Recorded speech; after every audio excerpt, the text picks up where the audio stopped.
Hello everyone, welcome back to my channel In Depth. So today we will be going to implement an LRU cache. It's a very popular question of system design, and today we are going to see various approaches and the optimal approach on how to proceed with this question. So the problem statement is we need to build a LRU cache data structure. A cache, you know that it's a reserved storage location which helps in faster retrieval of data. And LRU stands for least recently used. So when our cache is full, we will evict the least recently used item from the cache and store the new item. So the APIs we need to implement in this question are as follows. First one is the init API. So where you will be going to reset all your global variables, and you will be given a argument capacity which denotes the capacity of your LRU cache. Then there is the get API where a key will be given to you and you have to return the corresponding value from your data structure. Like if it's present, then return its value, and you know, if since this element has been accessed, so its time would be updated. Like let's say there were 4 items A, B, C, D in the same order of time. Now let's say we got a get request for D, so D will move to the first position. So our times would now be D, A, B, C. So the most recently used would be D and least recently used would be C. And similar for set also. When set API comes, the arguments are key comma value. So we will set it in our cache. If there is ample space or less than capacity, then we can directly add it to the set, else we will evict the least recently used item and then add this item. So the APIs are clear. Now the constraints would be the number of calls of sum of the number of calls of each API would be less than equal to 20,000. The number of test cases would be 50, and the time limit for the question would be 3 seconds. I have designed 2 solution approaches. One is using a set, and then a more better version, or we can say the most optimal version, would be using a W linked list. So guys, you can pause the video here and start your own implementation. I have attached all the related files, like the judge file, the main.cpp file, and the template file, and the test cases, so you can start your solution, or we can start with our solution approaches. So this is our judge file, which will take our solution file and return with the solution of each test case and the final verdict. Okay, so let's start with the set solution first. Okay, so since we are designing an LRU cache, the idea is to maintain a set of LRU where there will be 2 things. Like we will maintain it based on time. So our comparator is using a time. So the greater timestamp would come first, and then the smaller timestamp, and each item would get a unique timestamp. So no worry about same timestamp thing. And then we have created 2 DBs, by the way. So one contains the key comma value pair, and one contains key comma time pair. So it denotes which key came at which time. So in the init call, the LRU cache call, we will clear all our data structures, and then let's go to the get call. If the key is already present in LRU, that means let's say we have 4 items A, B, C, D, and we got a get call for D. Since D is already present, what we will do, we will update its times. Let's say D has the timestamp 4. Okay. So now D will get a timestamp 5, and it will go to the top position. So first we will find it, we will erase it, and then update its time, and then again insert it, and then we will return its value, which is stored in DB, which we will see in the set function. Else if it's not present, we are going to return -1 for this. Now for the set part, if the key is present in our LRU, we are going to do the same thing as we did in this get call. We will find it, we will erase it, and again insert it. Also we are again setting the value, because there may be a case that we got a call 1,2 and then we got a call 1,3. So 3 would be the updated value for this key. So we have to mind this step. Else if it's not present, so what we are going to do, we will create an entry in the main DB, then we will create an entry in a time DB and update the timestamp. And if the LRU size is less than k, which is our capacity, then we will directly insert it into the LRU. Else what we will do, we will evict the least recently used item, and that would be at the end of the set, LRU set. So how we reach there, we will get the LRU end pointer iterator, and then we will go 1 step behind it, and then erase that iterator and insert our new key. So this is the approach for a set. So the main idea for implementing using a set is maintaining a timestamp, and then using a comparator of larger timestamp comes first, then the smaller timestamp.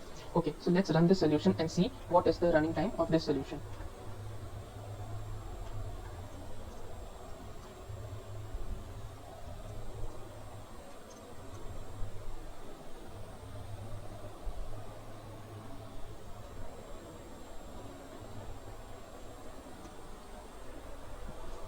Okay, see, it's running a bit slow for each test case. Let's see what is the overall time. Even using a set is not that optimal. Okay, so runtime was 18 seconds. That is very big, and our time limit was 3 seconds. So we have seen the set solution, and it's not a very good approach, like based on the runtime. So now let's move to the next solution, which is using a W linked list.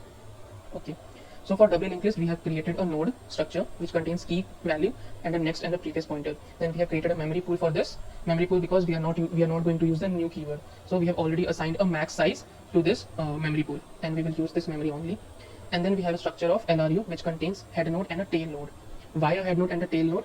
Because when we will be evicting from tail, the last item, and when we will be inserting at the head, at the first position. So we are taking an LRU of LRU structure, and then we are maintaining a DB where this int denotes the key and this denotes the corresponding node to it. Okay, this is the get node function where we are assigning the address of this node pool, the key value, and the null pointers to both previous and next. Okay, so these are some util functions, push and remove. We will get to it in a bit. So first is the init, the LRU cache call, where we will clear our data structures and initialize everything else. Now let's see the get function. If the key is already present in our DB, so what we will do? We will get the node from this data map. Now since we have stored the address, you can see we have stored the address against the key node star, the pointer to that node. So we have the pointer to that node. So what we are doing, we are removing that node from the LRU. And how we are doing that? See this remove function, it accepts a pointer, node pointer. So if it's null, we are returning else. So the idea is, let's say we have 4 nodes A, B, C, D, and we want to remove the Cth node. I have also discussed this part in the web browsing history. You can check out that video also, but still I'm going to explain it again. So let's say we have 4 nodes A, B, C, D, and we want to remove C. Now we have the node C with us, that is in cur. Now if the cur node is the head, so we will mark a new head, which will be head is equal to head next. And if the head is not null, then we are going to make its previous null, because head is the starting point and nothing should be behind it. And again, if our the C node is the tail node, then we are going to update the tail with tail is equal to tail previous. And if tail is not null, then we are going to mark the next as null, because tail is the last node and nothing is after it. After doing these two operations of updating tail and head, we are going to update the 2 pointers. First, if C's next is available, that is D. So D's previous would be C's previous, that would be B. So that would give us what? D would now point to B. And if C's previous exists, that is B is existing. So B's next would be C's next. So B will now point to D. So our new LRU linked list would become ABD. C is now removed. So C is like floating in the air because we have made both its previous and next as null. Okay. Now since we have removed the links of this cur node, the next point is we are going to push it. So push means what? We are adding this node to the front. So if head is null, so our new node, this node will become head and tail. Both will be initialized by this node. Else we are just adding it front of head. So the idea was the same as before. If a get call comes, let's say for C, then the value of C would be returned and C would now come to the first position. So that we achieved doing these operations. Also you can see like these operations, these are all what? Constant time operations. So time complexity would be O of 1 in this case. Like in the set solution, it was log n time because that is a BBSD. So searching and deleting would take log n time. So now let's move to the set solution. So again, if DB contains key, we are doing the same thing as in get. We are updating the new value, we are removing the links and then pushing in front. Else what we need to do, we will create a new node, we will add this entry into the DB. And next thing, if the length of the LRU is less than k, we are simply pushing it in front. If it's equal to k, what we are doing, we are removing the tail node. See LRU.tail. We are removing tail node and then removing its entry from DB and just pushing it again at the front. See, these util functions made it so clear to see the solution, like a very elegant solution. You can just go through the solution and understand completely. We are just removing the links and pushing it front, removing the links and pushing it front. That's it. So I think you must have understood what the core part of this was. The main idea is to maintain the addresses of the nodes in a map or in a hash, and then using that address to adjust the pointers. Adjusting the pointers generally means to remove the pointers and move that node somewhere else in the linked list. And in this case, we are moving it to the front.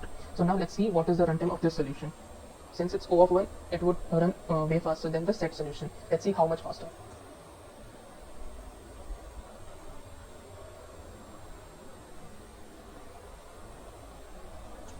Okay, see, it's running way fast. Okay, 2.4 seconds, and that was fast. So you can clearly see, like, the evidence is in front of you, like using doubly linked list and using set. Even log n and O of 1 has a huge difference in run times. So yeah, this is it from my side. And guys, please implement your own solutions and let me know your timings in the comment section. And let's see who can beat my score of 2.4 seconds. You can use the solution and tweak a little bit according to yourselves also. Okay, so let's meet in the next video with a more exciting question. Okay, thank you.